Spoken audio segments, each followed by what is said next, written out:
Dear students, so today's class discussion, continuing with it,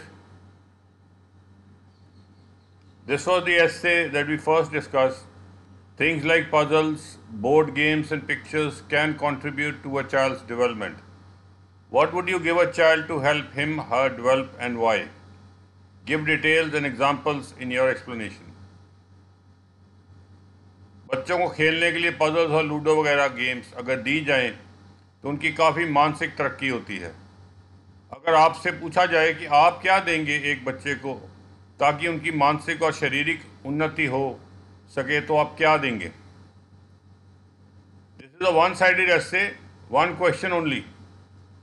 The first statement is not actually part of the topic but should be included in the introduction.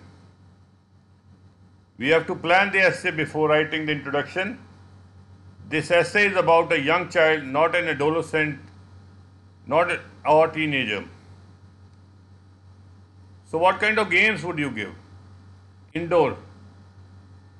Games that increase intellect, inform, entertain, games like word puzzles, some good computer games, storybooks with pictures, games that increase mathematical ability. Now you have to give reasons why you would give these games. Reasons would be something like growth of habit of reading, adding, logical thinking. But there is a caution. You have a problem with this. Only indoor games would make them lazy. Outdoor games should be given to balls, bats, rackets to encourage exercise. These are not complete sentences, these are just rough jottings. Here is the introduction paragraph. A strong opinion advocates that young children should be given indoor games which enable them to grow, develop their mental abilities. However, though I too agree, हालांकि मैं भी इसके साथ agree करता हूँ, there is a word of caution. एक थोड़ा सा सावधानी भी रखनी चाहिए. Only indoor games would make them lazy. This is the introduction. So it gives you a feeling that मैं मानता हूँ कि इनको गेम्स देनी चाहिए, और आने वाली बॉडी के पैराग्राफ्स में मैं एक्सप्लेन करूँगा कौन सी इंडोर गेम्स और क्यों देनी है वो. फिर एक सेकंड पैराग्राफ में कहूँगा कि क्यों आउटडोर गेम्स के इक्विपमेंट भी देनी चाहिए ताकि उनको फिजिकल गेम्स खेलने की आदत भी पड़े, और कंक्लूड में अपने आइडियाज़ को सम अप करूँगा. ये फर्स्ट ऐसे था जो आज हमने डिस्कस किया. फिर ये सेकंड ऐसे था. In many countries, people tend to move overseas or move to a different part of their country after their retirement. Discuss why they do so and what the outcomes of the situation is. Provide specific reasons and examples to support your opinion. कई देशों में जब लोग retire हो जाते हैं तो या विदेशों में जाके बस जाते हैं या फिर अपने ही देश की कहीं दूर जाके बस जाते हैं. ऐसा क्यों है और ऐसा करने के नतीजे क्या सामने आते हैं? This is a different kind of essay. The first essay was a different kind of essay. This is a different kind of essay. It discusses the cause. Cause means roots, reasons, seeds. And it asks effects, outcome, results.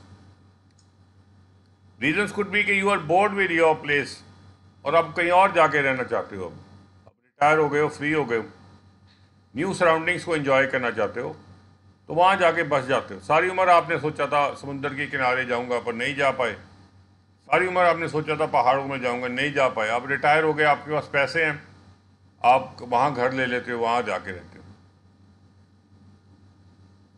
और आप शांति चाहते हो. आप अपनी वो जो रोज़ की ज़िंदगी में जहाँ आप रहते थे, जहाँ आपने एक स्ट्रगल किया है, काम किया, अब वहाँ से आप निकलना चाहते हो.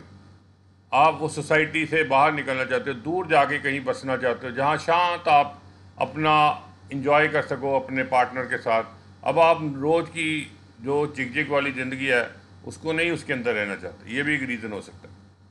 ऐसा रीज़न भी कुछ स्टूडेंट ने बताया था कि हो सकता है आपको जहाँ आप जा रहे हो वहाँ पर आपको मेडिकल फैसिलिटी ज़्यादा हैं, ओल्ड एज के पीपल के लिए उधर बेनिफिट्स ज़्यादा हैं, तो इसलिए भी आप वहाँ जाके रह सकते हो. तो ये कुछ रीज़न्स थे और इफ़ेक्ट्स क्या हो सकते हैं? बुरे इफ़ेक्ट्स तो ये हो सकते हैं कि आपको वहाँ सेटलिंग डाउन में प्रॉब्लम हो सकती है, क्योंकि आपकी एज एडवांस हो चुकी है, नई फ्रेंडशिप्स नहीं बनती, आपको फूड की, आपको एनवायरनमेंट की प्रॉब्लम हो सकती है। फ़ायदा ये हो सकता है कि वाकई आपको शांति मिल जाए, इंजॉयमेंट मिल जाए, आपको फ्रीडम मिल जाए अपनी ज़िंदगी जीने का। तो इस तरह का इससे आप लिखेंगे। तो इसका भी मैंने एक इंट्रोडक्शन लिखा, और देखिए ये दूसरे एस्से से जो हमने पहले डिस्कस किया उससे फ़र्क है।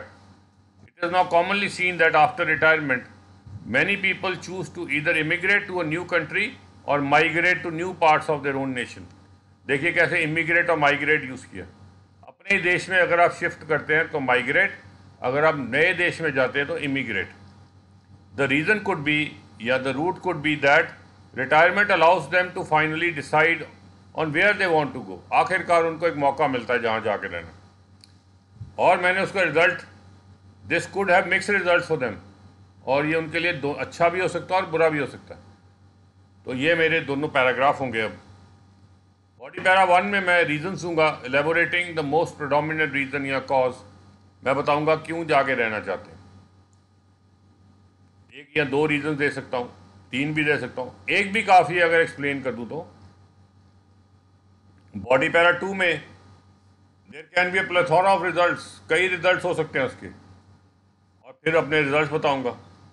फिर कंक्लूजन आ जाएगा, ऑन वन हैंड ये बात है और ऑन द अदर हैंड इसका ये इफेक्ट होगा। इस तरह से इसको कंक्लूड कर दूंगा। और ये आज का ऐसे जिस पे आपने लिखना है, the sale of beauty products like fairness creams is booming all over the world. Why is this the case? How does this effect the individual and the society? तो प्लीज़ कमेंट करिएगा, और अपने दोस्तों के साथ आप शेयर भी कर सकते हैं। Thank you.